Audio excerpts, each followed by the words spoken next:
আসসালামু আলাইকুম। জান্নাতুল ফেরদাউস blog and ছাদ বাগানে আপনাদের সবাইকে স্বাগত জানাই। কেমন আছেন সবাই? আমি আল্লাহর রহমতে অনেক ভালো আছি। তো আমি চলে এসেছি ছাদ বাগানে। যে ধনেপাতা গাছের মধ্যে ঢুকে পড়েছিলাম, এবার বের হয়ে গেছি। এই যে কি সুন্দর ধনেপাতা হয়েছে। আরও অনেক ঘন হয়েছিল, কিন্তু আমি ওপরের পাতাগুলো কেটে খেয়ে নিয়েছি। তা না হলে আরও দেখতে সুন্দর লাগতো।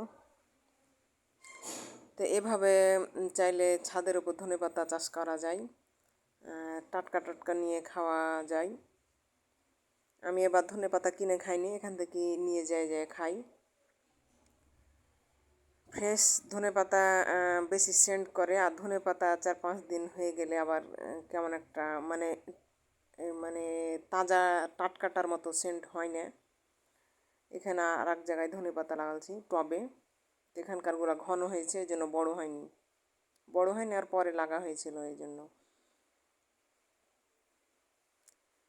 তো আমার ভিডিওটি দেখতে দেখতে যারা এখনও লাইক দেননি, প্লিজ একটা লাইক দিয়ে ফেলেন।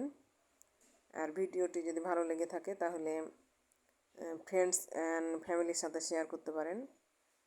আর যারা আমার ভিডিওটি সাবস্ক্রাইব করেছেন তাদেরকে অসংখ্য অসংখ্য ধন্যবাদ। আর যারা এখন পর্যন্ত করেননি, প্লিজ তাড়াতাড়ি সাবস্ক্রাইব করে ফেলেন, তাহলে আমার নিত্য নতুন জান্নাতুল ফেরদাউসের ব্লগ অ্যান্ড ছাদ বাগানের ভিডিও দেখতে যারা ভালোবাসে তাদের কাছে পৌঁছে যাবে।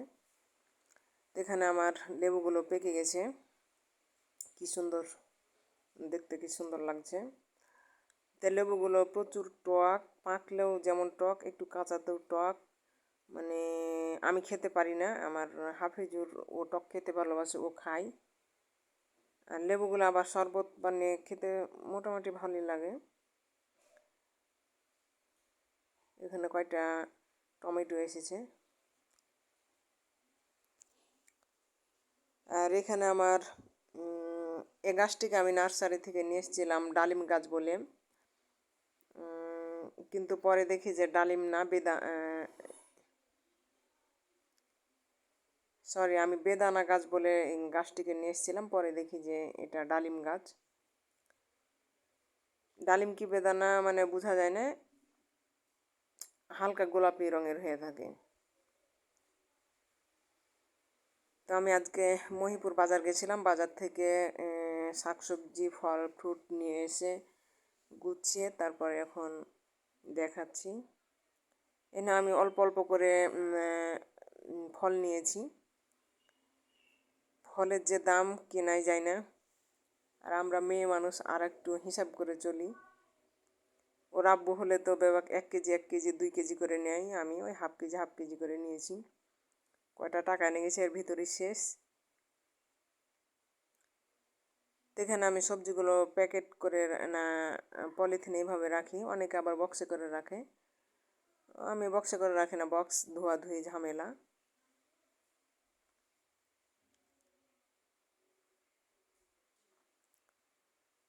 তো আমি আজকে একটা সবজি রান্না করব, এটা হচ্ছে বিয়েবাড়ির সাদা সবজি। এখানে কয়েক রকমের সবজি নিয়েছি আমি। তো এখানে আমি যা যা সবজি নিয়েছি আমি এই যে কড়াইতে দিতে দিতে বলছি। তো এখানে পরিমাণ মতো তেল দিয়ে দিব। আর এই যে এটা হচ্ছে মাংস সেদ্ধ করে ছিঁড়ে নিয়েছি। তো আমার তেলটা গরম হয়ে গেছে, এখন পেঁয়াজ ফালি করা পেঁয়াজ দিয়ে দিব, তারপরে ছোট টুকরো করা গাজর, এরপরে আলু দিয়ে দিলাম, তারপরে হচ্ছে বাঁধাকপি, red capsicum, yellow capsicum, green chilli, আর ওই যে সিদ্ধ করা মাংসটা একসাথে দিয়ে এখন ভালো করে নাড়ব। আর এখানে স্বাদ মতো লবণ বা পরিমাণ মতো লবণ।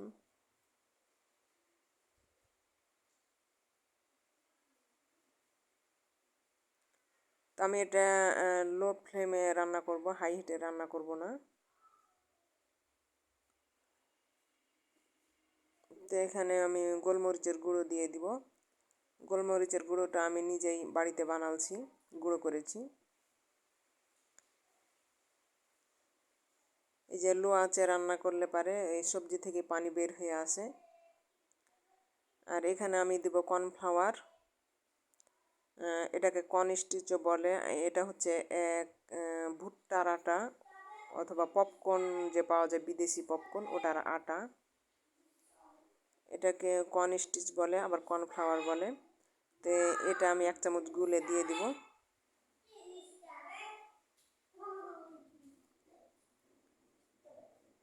এরপর আমি গুঁড়ো দুধ দেব এক্সট্রা স্বাদের জন্য।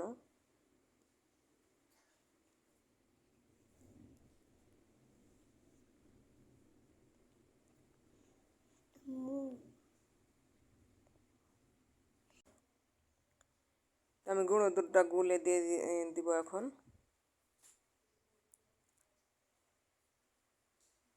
তো এটা যেহেতু আমার বিয়ে বাড়ির সাদা সবজি, এখানে আমি কোনো মশলা ব্যবহার করব না। হলুদ গুঁড়ো, তারপর মরিচের গুঁড়ো, ধনে গুঁড়ো। এখানে আমি আদা রসুন বাটা দিয়েছি, জাস্ট এটা আমার কালারফুল থাকবে।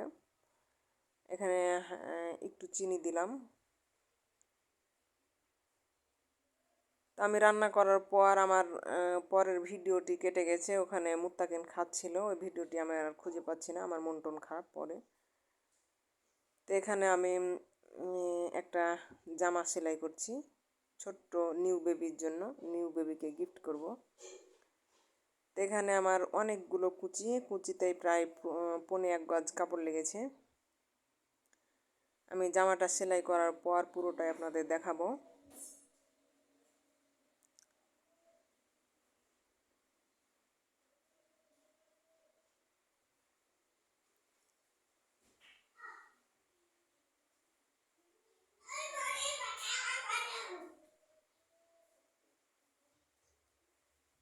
তো আমি এখন নিচটা সেলাই করে নিচ্ছি। তো আমার সেলাই করা হয়ে গেছে, যে নিচে এটা একটা চাপ সেলাই দিয়েছি। আর আমি ওই যে কুচিগুলো একটু ফাঁকা ফাঁকা করে দিয়েছি। আর এই যে এখানে প্যান্টের নিচের কাপড়ে অন্য কাপড় দিয়েছি, কমে গিয়েছিল। মানে কুচি আর প্যান্টে নিয়ে 1 গজ কাপড় নিয়েছি, আর হচ্ছে ওই যে জামার জন্য লাল কাপড়টা 1 গজ নিয়েছি, তারপরও কমে গিয়েছে। কুচিতে সব কাপড় লেগে গেছে। তো এখানে আমি একটু ভালোর জন্য ওখানে গোলাপ কলি দিয়ে দিয়েছি, গোলাপের কুঁড়ি। তো এই জামাটা এটা হচ্ছে একটা খিমার জামা। আমরা এই যে নামাজ পড়ি যে খিমারগুলা ব্যবহার করি, ওই খিমার।